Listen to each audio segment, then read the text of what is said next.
Hi everyone, I'm Joya, and today let me take you behind the scenes of one of the most challenging, cinematic, and meaningful shoots I've done in a long time. It started with a bold idea: an angel knight, a celestial warrior fighting for light at the edge of a storm. Inspired by the anime Saint Seiya, I imagined this character standing alone in full armor, wings wide open, on a dramatic coastline under a heavy sky. We had everything prepared: armor, sword, bow, flags, even a crown of thorns like halo. But just as we were about to shoot, the heavens opened. Rain. Heavy, cold, endless. My team thought we might have to cancel, but I looked around and thought, what if we turn this weather into part of the story?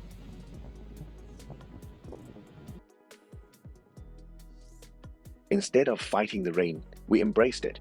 The new concept became creating cinematic portraits in extreme weather using off-camera flash. The goal: make our beautiful model Amanda not just survive the storm, but command it. To bring this vision to life, I used two Godox flashes, the Godox AD400 Pro with ADR12 reflector placed behind the model to act as a fake sun. It backlit the wings and enhanced the visibility of the rain. You can literally see the droplets glowing like sparks.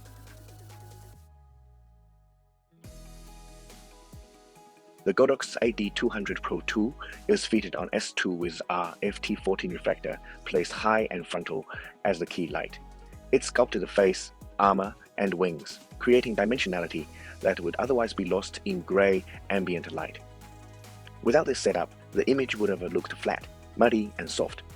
We used manual white balance set around 9000 Kelvin to simulate warm stormlight, like a divine fire cutting through a cold world. And because I needed maximum flash power, I kept the shutter speed under 1/250th of a second, using narrower apertures, f8 to f16.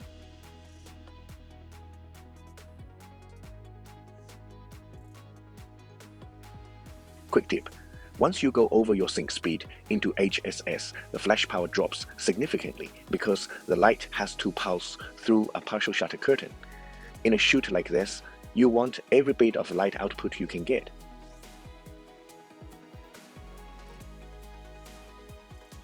Each image was a chapter in the Sam epic, The Oath.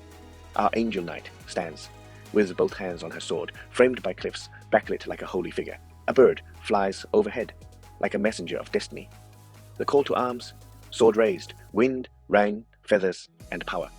The wings act as part of the light modifier, catching the backlight and flaring like banners. The archer's focus: bow drawn. Fire arrow ignited. You can feel the storm pause for breath. The flag bearer, holding a red flag, looking toward the kingdom in the distance. This wasn't just a costume shoot, it became symbolic of hope, defiance, and leadership. Battle on the rocks. She climbs over crashing waves, drenched but unshaken.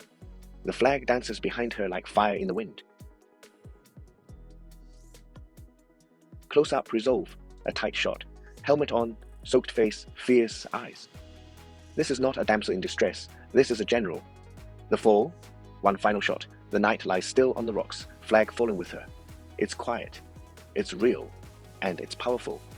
This final photo became one of the most emotional for me, because sometimes even warriors fall, but that doesn't make their fight any less noble.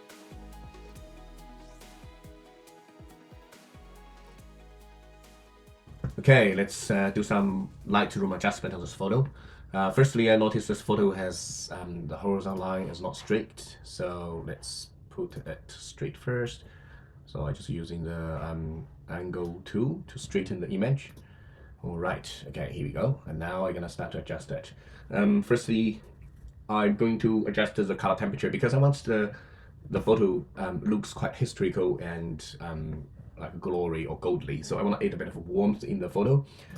Let's change the color temperature to 9000 something. See if that works better. Okay, that's better. Very good. Okay, I'll just adjust a little bit more there. So roughly down there. Bit too red, so I'm gonna drop the red a bit down. Okay, here you go. Now I'm gonna drop down the exposure as well, just a bit. So to protect the highlight part, roughly around there will do. And then I'm gonna increase the contrast, just increase the contrast slightly. to make it more stands out, because when I drop the highlight in there, it's gonna drop the contrast down as well. So I increase the high contrast, so it's just to prevent when I drop in those and make the contrast too low. Okay, gonna increase the shadows a bit more, and I'm going to so as you can see, the dark side of the image is a bit too dark, so I'm gonna increase light up the black as well. So roughly around there.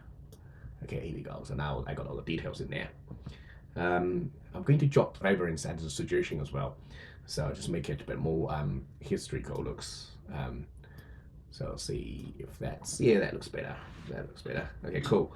The red flag is actually a bit too bright and too it's not warm enough. It's not rich enough the color. So what I'm gonna do is gonna drop off the saturation of the red, and then I'm also gonna drop the luminance of the red as well. See if that makes better. Just a little bit will do. Yeah, that's better.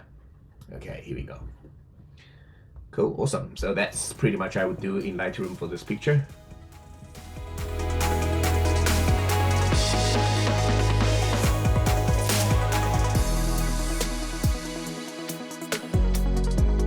This wasn't just a shoot, it was an experience, a battle with weather, gear, timing, and the elements themselves. But it reminded me, great photography isn't always about control. Sometimes it's about surrendering to the moment and using everything at your disposal, especially light, to shape chaos into beauty. Thank you for joining me on this journey. If you learned something or felt something, let me know what part of the process inspired you most. Until next time, stay dry out there, or don't.